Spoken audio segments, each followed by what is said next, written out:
Thank you very much, Christy. It's lovely to be with you here today, and welcome to our webinar on resources and software for teaching game design during COVID-19.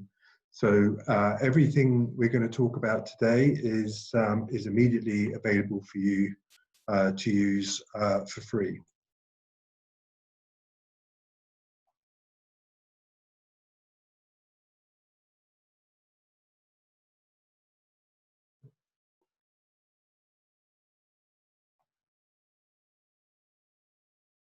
Sorry about this. Yeah, right. Okay, we're on to the right slide. Yeah, so what you need to do is to register an account with Yoyo Games, which we've got links up here, and click this button to request licenses from Studica. So all of these links are going to be sent to you by Christy over the next day or so, and you'll also get a copy of these slides. So I'm just going. Excuse me, Andrew. I think when you were explaining what the link before, you kind of got garbled. So did you want to just talk more about what this offer is? Because I think that part got cut off a little bit. Yeah, okay. So I'm going to kick off by telling you what we've been doing to support home learning during the COVID-19 outbreak, and the items that we've still got available, which are going to be available till the end of June. For schools with GameMaker licenses, we've extended the number of sessions per license to 5. This means that every seat license you have can now be used by 5 students simultaneously until the 30th of June. For schools that don't have paid licenses of GameMaker Studio 2, we will be providing 20 educator licenses for use on Mac and Windows that export to Mac, Linux and Windows. And these will last until the 30th of June. And this is enough for 100 students used in conjunction with the extension of sessions that I've just mentioned. To get these licenses, you need to register an account using a school email address on yoyogames.com, as I've just mentioned, and then apply through the Studica form at the end of this presentation, which Christy will send over in the next day or so. At the bottom of this slide, there is an FAQ which includes information on how to set up the licenses and where the students should download the software. So just also to mention that I'm conducting this webinar from the UK in a rural location. So yeah, if we do get garbled again, then I apologise, but hopefully Christy will be able to pick it up and we'll be right back. Okay, so this is the agenda. Because many of you will be considering how to engage students in a home learning environment, I'm going to be quite hands-on in showing you what content there is. We're going to review the resources listed by grouping them into educational approaches. So firstly, home learning in an educator-led environment. Then we'll have home learning without educator intervention using video tutorials. And then we'll look at resources for a project-led approach. We'll recap the COVID changes that I mentioned at the outset and look at licensing and our approach to privacy as well. And we'll finish up with a Q&A.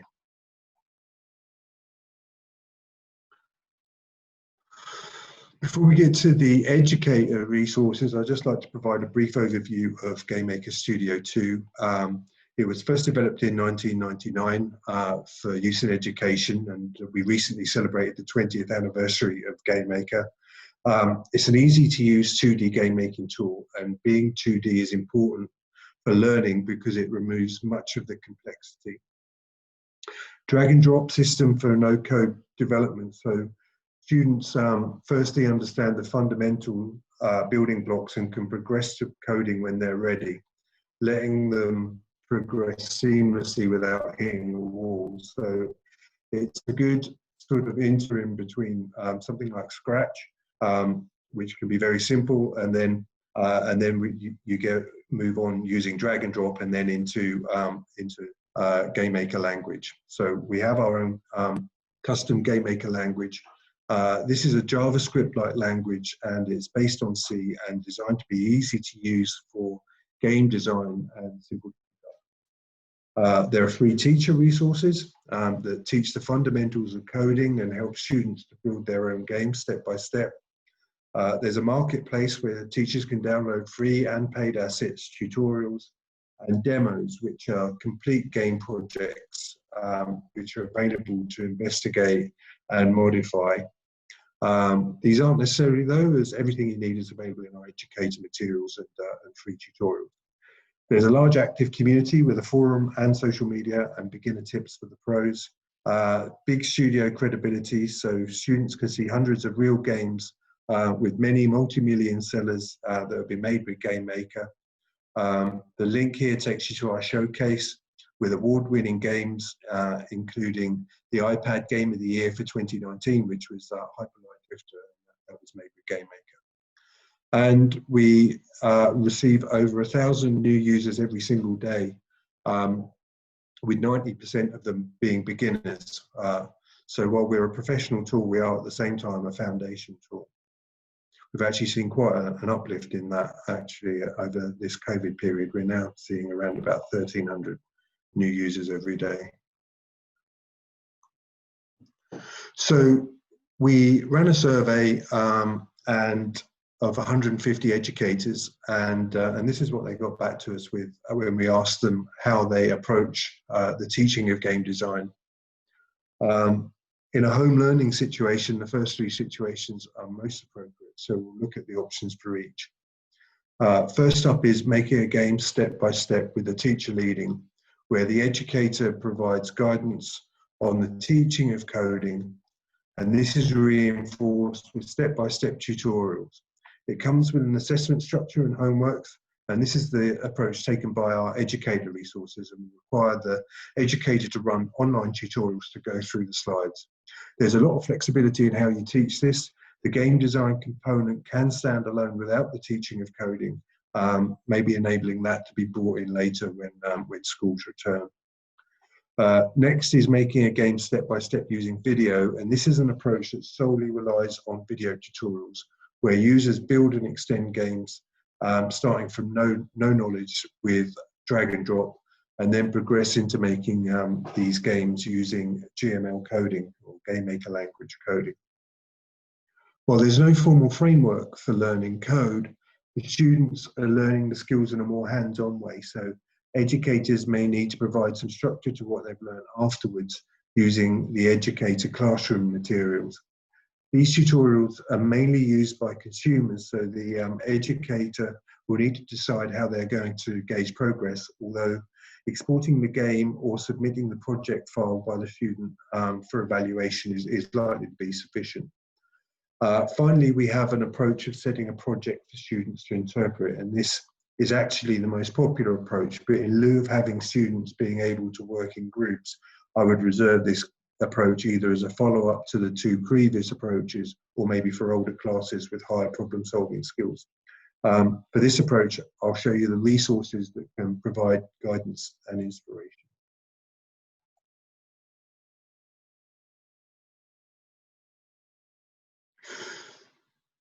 So this is a list of everything included in our educator materials, which is called Space Bubbles.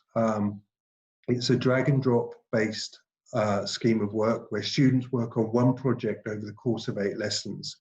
And over those lessons, students are taught how to program by recreating their own version of the game Space Bubbles.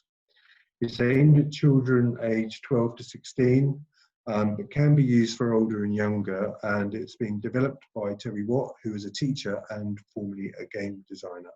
So if you just bear with me here, I'm going to show you the materials, and we'll start off by actually playing the game. So just bear with me a sec. So this is the game Space Bubbles, which I hope you can see on your screen. You can see that what we have here is we have a little ship. We've got lots of bubbles coming along. There are power-ups. You can see some particle effects that we're doing. Let's get the power up, get an extra life. I've just lost a life. If you look into the top left, you can see the number of lives that I have, which is rapidly diminishing. You can see that what we do is we teach these bubbles that are coming towards you. They're acting in different ways, coming in from the left, from the right. Some of them are following me. So the students will learn all about that. We've got a scoring mechanism, and we have, there's a warp gate at the end, and there's a distance to the warp gate that you can see at the top in the middle. I'm not doing particularly well here. So this is the game, and what we have is we have different stages of the game in the video tutorials, the step-by-step video tutorials, and each lesson starts with a completed version of what you're hoping to achieve in that lesson. So with all these bubbles on the screen, I'm going to give up now and move on and show you the actual content of the scheme of work. So there you can see on your screen are all the items that you would download from the scheme of work, and this is available on our website. If you just follow the link in the slides, it will take you straight to it. So we've got the demo game. There's a teacher guide, which I'll just open up here.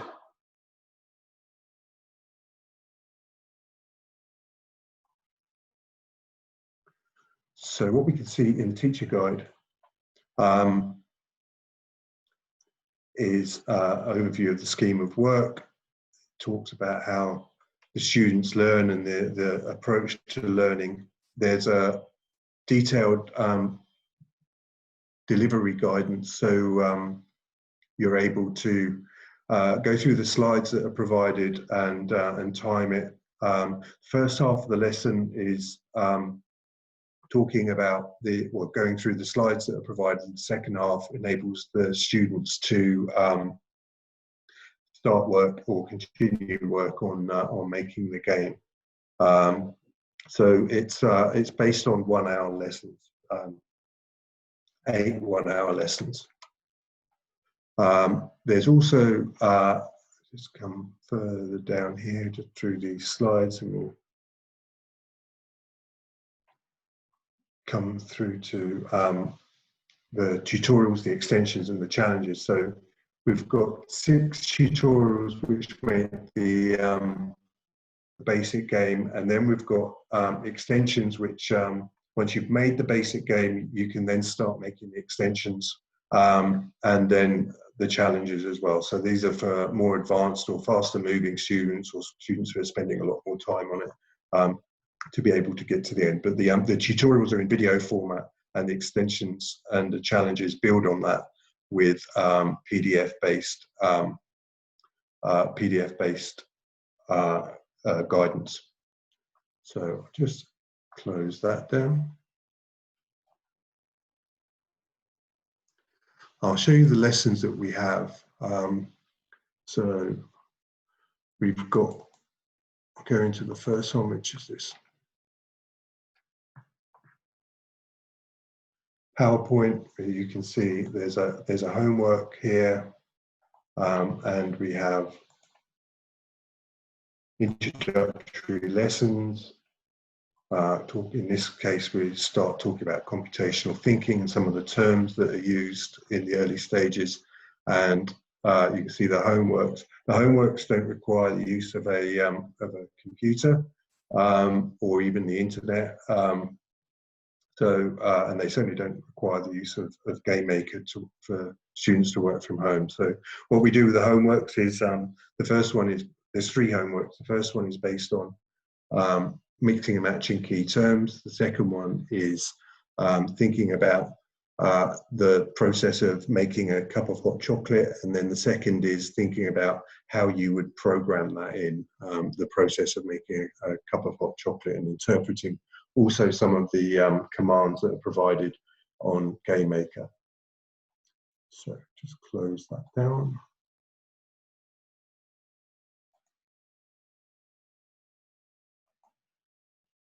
There's a student booklet which is printed out at the start and the students work through. So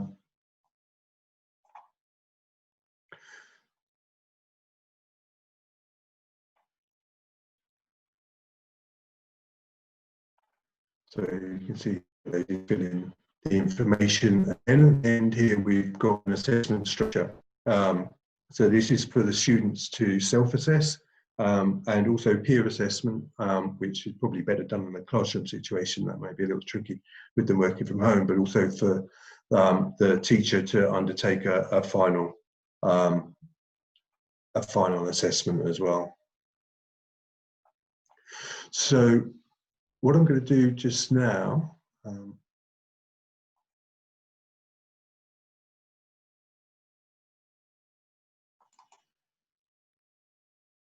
is go through one of the lessons and just show you Terry's teaching style. So we'll just do this for a short time. I know this can sometimes be a bit difficult over the internet, but we'll give it a minute and see how it goes. And we've got Terry talking about setting up GameMaker and particularly the movement of the stars and the movement of space that you had in the background of that game. So we'll just press play here. Come across the left-hand side here, you have different layers that we can put in our room, which allows us to drag in different objects and sprites, etc. on. So we are going to select the background layer, and I'm just going to drag this bar up a little bit because we don't need that many layers in our room at the moment, so it just gives us a bit of space here. And we're going to, once we've selected the background layer, come down to where it says no sprite, and we are going to assign a background, and we're going to set BCK_space, and what you'll see is that will then put the background graphic in. Okay, now at the minute the background graphic doesn't fit the room properly because we haven't set the width and height of the room correctly, so we're going to come down to the properties in the bottom left, and we're going to select 800 and 960. So that means it's going to be 800 pixels wide, 960 pixels high. Press enter, and the room will resize to the correct proportions for our project, and you can see the background now fits perfectly. We want the background to actually scroll down, so we're going to click vertical tile. So when we move this background graphic down, it's going to tile and repeat from the top, and we're going to change the vertical speed to 1.5. Press enter. Now when you click run, it should load up the room with the correct dimensions, have the background graphic in, and scroll the background graphic down the screen as it does. So that is perfect. Well done. Just go back to the presentation now.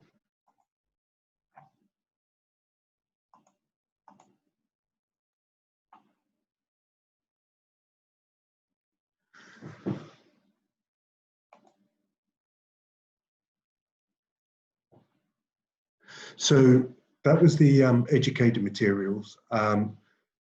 The other way that we have of teaching is through video only, and this is a situation where the students can just work at their own in their own time, their own pace, working from home. And this is what we provide to beginners who come in and use GameMaker. So this is outside of generally an educational environment. We have one of our community educators and instructors who has created this, and this is an official tutorial. And we've done it in drag and drop and GameMaker language. So once it's been created in drag and drop, it can easily be replicated then in GameMaker language, so that you can see how the two relate to each other. So the stages in this is quite short. So each video is about 10 minutes long. So about 40 minutes in total. And you start off with an introduction to GameMaker and programming and how it works.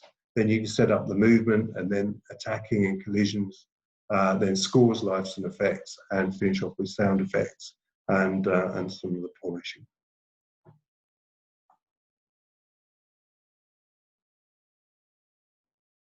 So also by the same tutorial provider, we've also extended the Space Rocks game with space mods, and again, it's in drag and drop in GML, so you can make the game in drag and drop and then remake it in GML.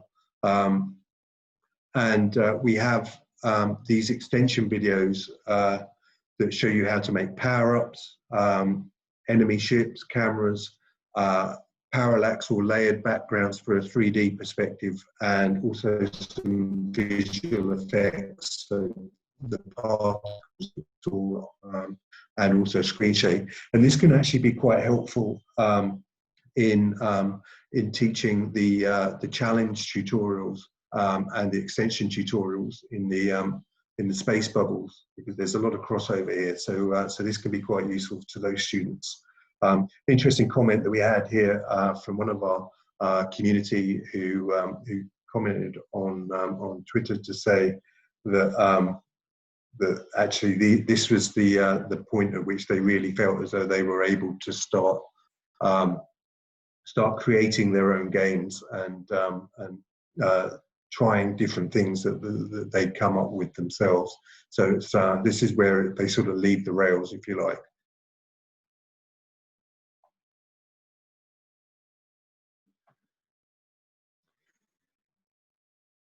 Next up is Breakthrough. Again, drag and drop in GML, and this is a brick breaker game. So we have the ball bouncing, breaking the bricks, and bouncing off the tile at the bottom. And this is actually quite a lot more complex. There's a lot more physics involved in this. Still step by step, drag and drop the GML tutorial. This is about 75 minutes long. So this is good to show a different genre of games, different way of making games. And once you've created Space Rocks and Breakthrough, then I think it's a good time to go and have a look at the GameMaker Basics or IDE Basics tutorials. Called the IDE Basics because they're found in the IDE. And if you just bear with me for a second, I'll just quickly show you GameMaker and show you where you would find those. So this is GameMaker, and you just come in here. This is the screen that you would see when you enter it. You can open your any projects that you have. We've got some banners along the top here which will take you through to some of the items that we've been talking about, and also some other support materials. And you just click on tutorials, and you can see all of the tutorials which are listed, and you can just download those and then play them. So these are all available from within the software. And so we're specifically looking at the image editor, object editor, room editor, and editing specific sprites and tiles, which can be used for setting setting backgrounds, and also workspaces, and how to debug your game when there's a problem.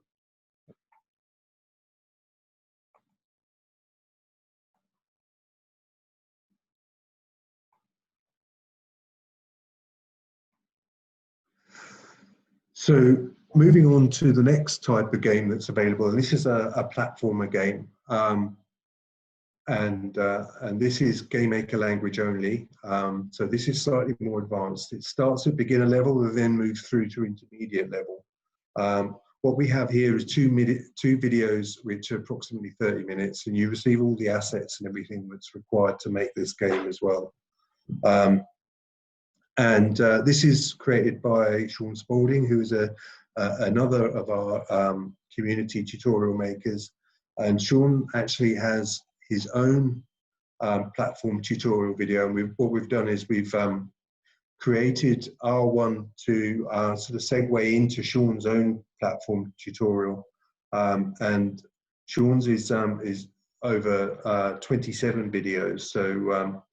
So this can just form quite a large project for students who are really interested in taking it further. And you can see from Sean's from this screenshot here that each of those 27 videos are around about half an hour long. So there's a good amount of work here and a lot of learning that would go on to complete this this game.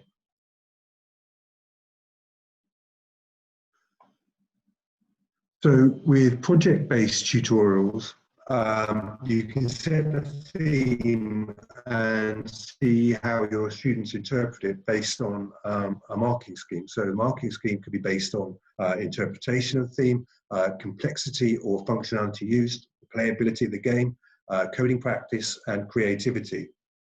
Here are a list of resources that can be used. These are all free resources that can be used in conjunction with GameMaker to do graphics and audio and to get game assets. Interesting one here at the bottom is the Global Game Jam resources. They run the world's largest game jam each year in January. And I've got a little bit more to mention about Global Game Jam because they also run Global Game Jam next. And we'll talk about that shortly.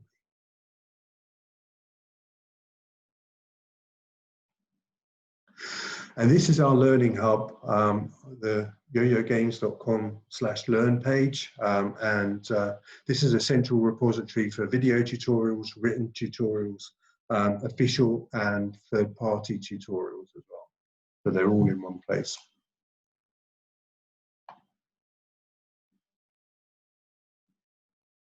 We've got blog articles, and these can provide inspiration.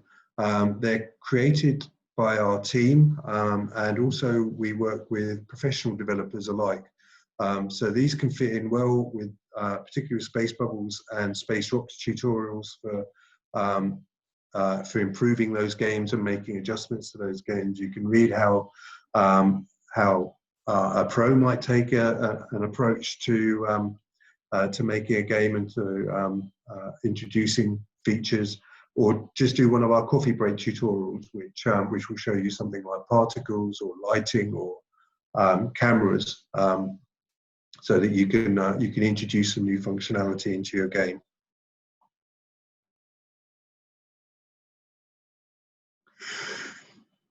We've been going for 20 years, so we have literally thousands and thousands of people who've used GameMaker, and one of the big advantages of GameMaker is our community. So you can go onto YouTube and look at loads of people who've created tutorials to show you how to do things. So it may be making a whole game, or it may be a tutorial on how to do something specific within a game. This was just a quick searching YouTube on GameMaker space tutorials, and yeah, you can see there's plenty to choose from. So if you go into YouTube and search GameMaker, you'll see loads of tutorials. We also have a manual, and so if you get stuck or there's something you want to do, this is a really good place to start to find out how to look at it and what to do. And we have a marketplace, so you can buy scripts or audio or videos or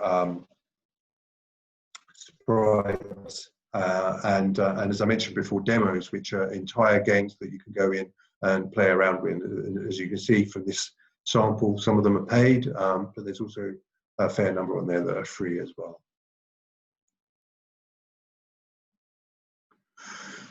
We have a huge amount of community support as well, very active community on the GameMaker forum.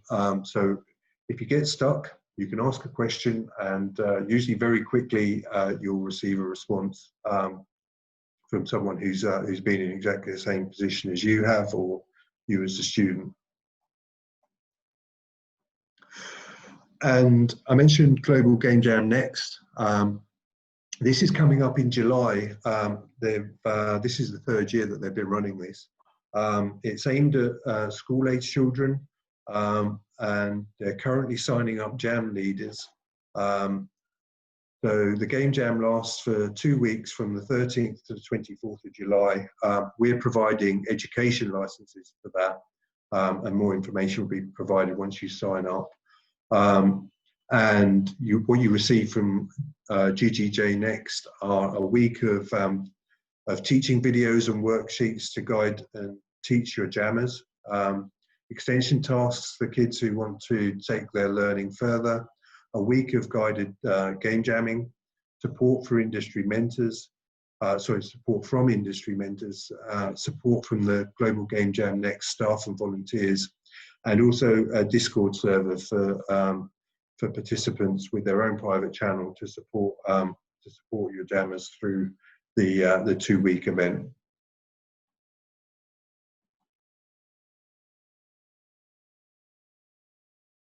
I mentioned that we did a questionnaire last year, and we received 150 responses. And I always thought that game design would be proven to be a great way to teach coding, but it was really interesting to see some of the other positives that came through when we asked how effective game design lessons are at doing various things.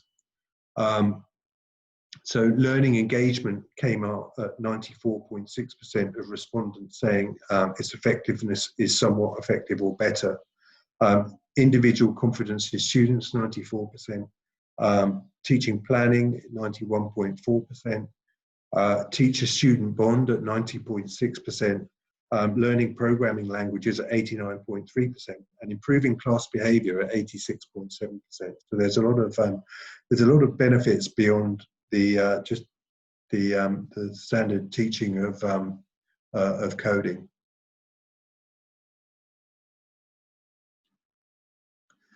So when running the survey, we got some great feedback from educators on how using game design has aided the education process at their school. The kids are happier in class. There aren't behaviour problems like in other classes. Games require creatives and tech teams to work together with a common goal to solve. While they build games, they also build friendships, learn to overcome hardships, and create something meaningful. My students very much enjoy the game design units that I teach. Personally, I think that game design is effective at improving problem solving, attention to detail, and teamwork. The students have learned to solve complex or abstract problems by themselves. The content provides a sufficient challenge and helps develop persistence and attention to detail. It has certainly enabled some students who are otherwise disengaged from the curriculum to re-engage. And there's a more detailed article on this through the link at the bottom, which was in Ed Technology magazine. So what about the students? What do they get out of it? We asked the teachers what aspects of learning game design do the students enjoy most. Definitely the end, where they finally tried their own game, even if it was the most simple game in the world. Learning to overcome challenges and have a working program. The students love to show their parents what they have made by themselves. They are very proud if they get ideas done and improve their skills. The feeling of accomplishment when completing a game and watching others play the games that they build. Just being able to create an original game, then watch their peers play the game is such a high for these kids. To be able to say, I made that, is a real ego boost. Creating games, making rapid progress in a short span of time. Thinking up new games, brainstorming is normally a pain to get students to do, but not when it involves game design. And seeing their ideas take shape.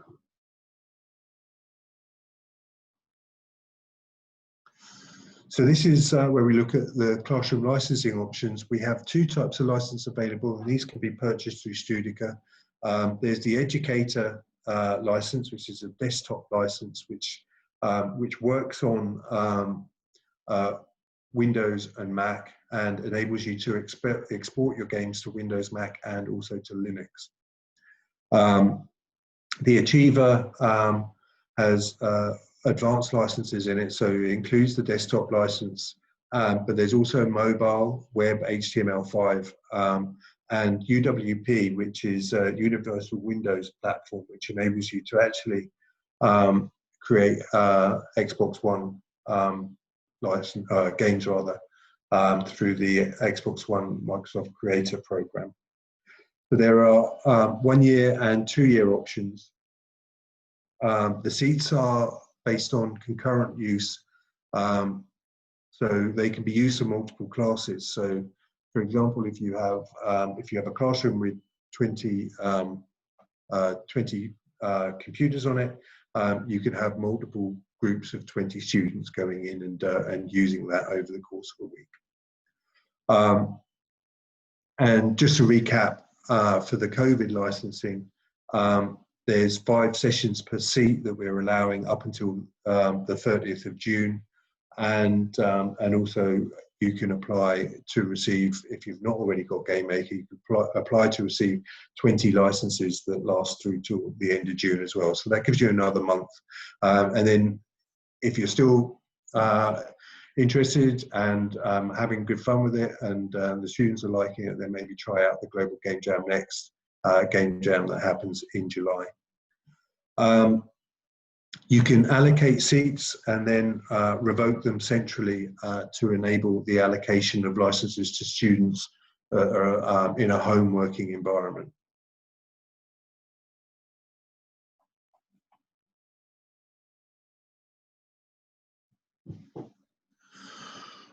So privacy in education, we take privacy very seriously, as you would imagine. All of the seats are anonymous. We don't collect any student information. The teacher sets up the seats with anonymous information. So student identity is entirely protected. No PII is collected. There's more information on our privacy policy through the link there, and we're also recently approved for use by educationframework.com.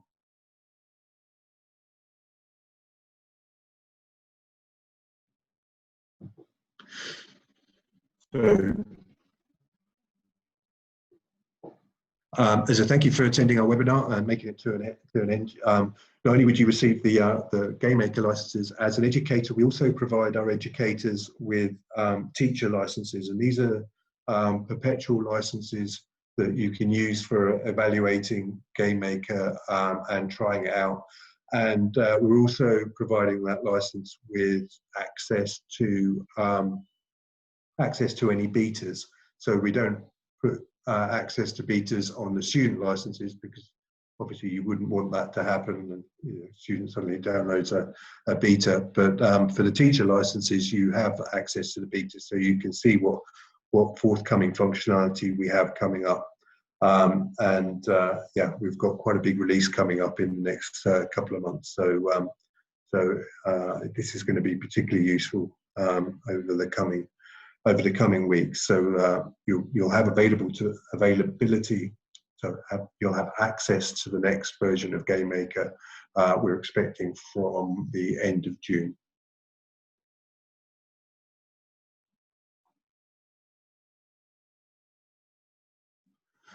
So, any questions? I can see we've got a couple of questions on the Q&A. So, is there a web version of GameMaker available? No, there isn't. Well, it depends how you look at it. There's a version that exports to HTML5, but I think probably the way you're asking the question is there a web version that works on any device? So there's not a web version that works on any device. So this is something that we're going to be looking at probably next year. And what platform is GameMaker? Can GameMaker run on? Mac, PCs, yes, both Mac and PCs can't run on an iPad. And the cost, licenses. Actually, the best thing to from Andrew. Sorry, do you want to pick that one up? Yeah, if anybody has questions about pricing, you can contact us at info@studica.com, and we'll be able to get a quote for you. The salespeople will provide the pricing because I don't have it on hand, but they'll be able to get a quote for you if you just email info@studica.com. Good. I think that's all the questions. Do you see any other questions? No, there were a few earlier, but I think we've already, oh, yep, and somebody just asked me to provide the email. I'm trying to, I'm gonna do it in the chat because every time I try to do it in the thing. Tammy, I'll make sure I'll send you that email privately. Andrew, you can move on and then I'll get this to Tammy after. Oh, one more question.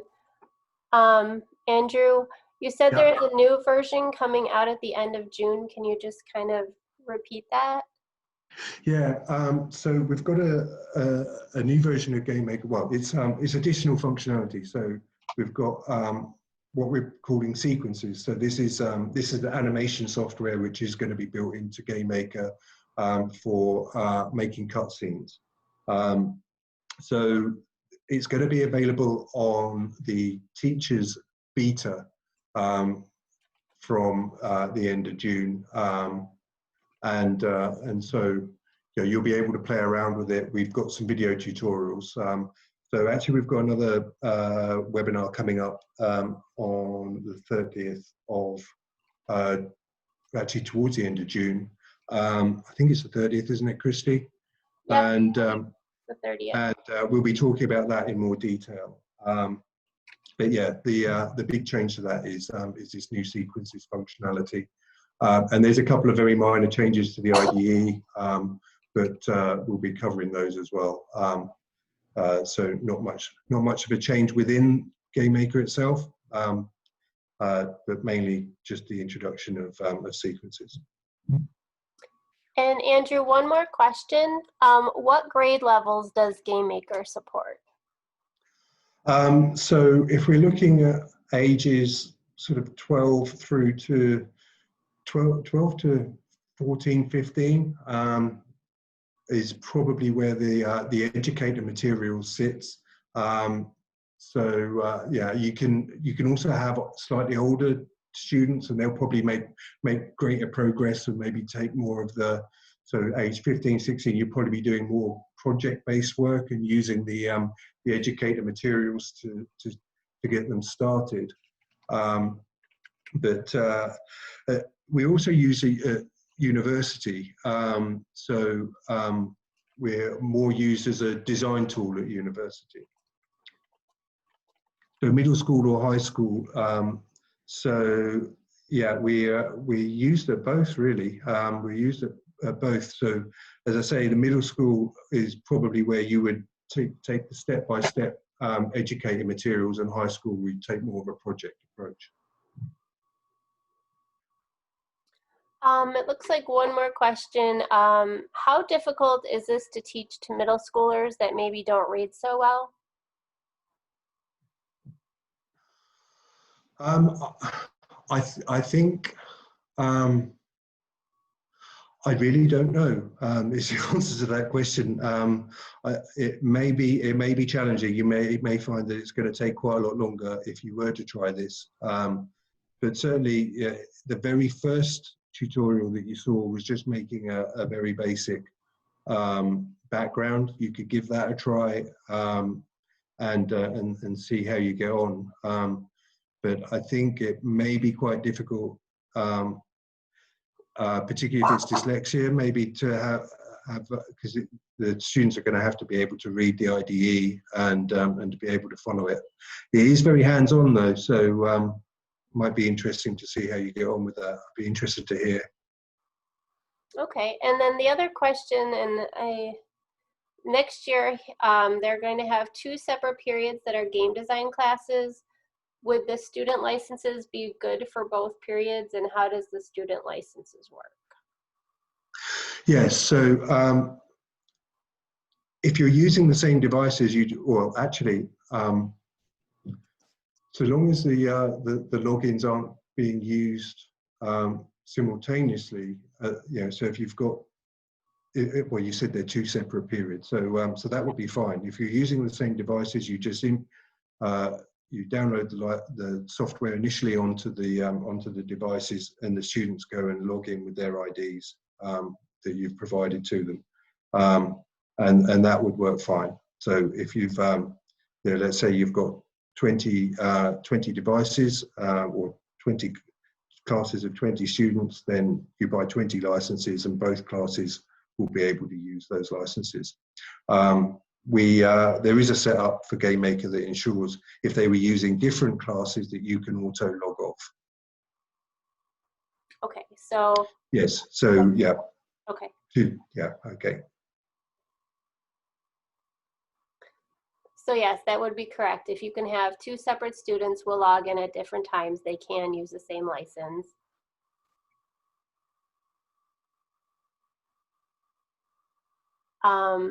Andrew, can you read Tammy's question in the Q&A? It's the one she posted at 12:46. I wasn't sure if you could just answer that for her.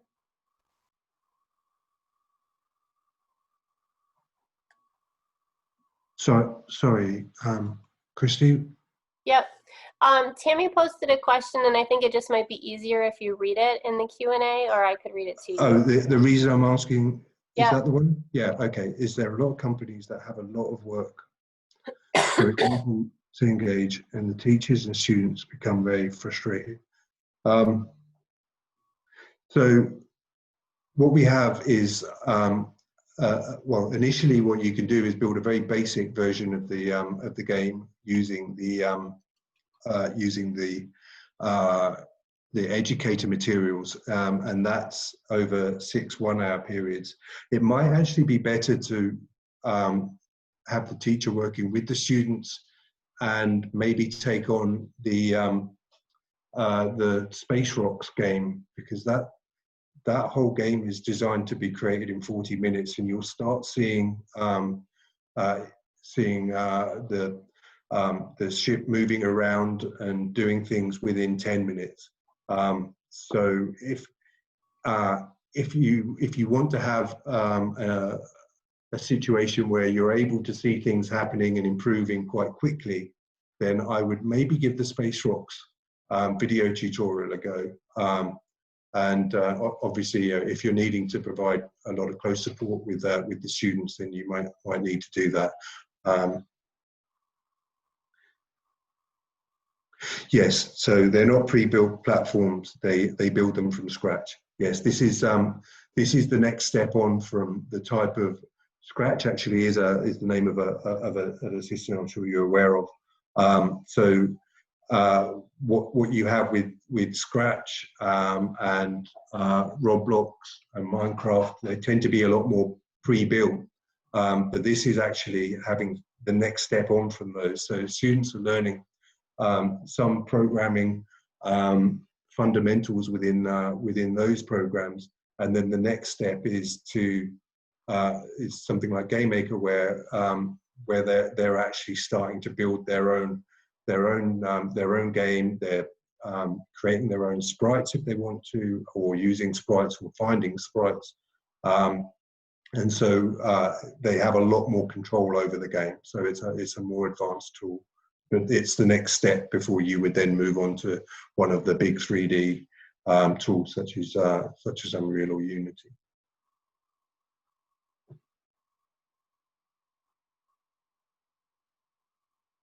Okay, that looks like the end of the questions, Andrew. Is there another one? Can you see? No, it was just a thank you.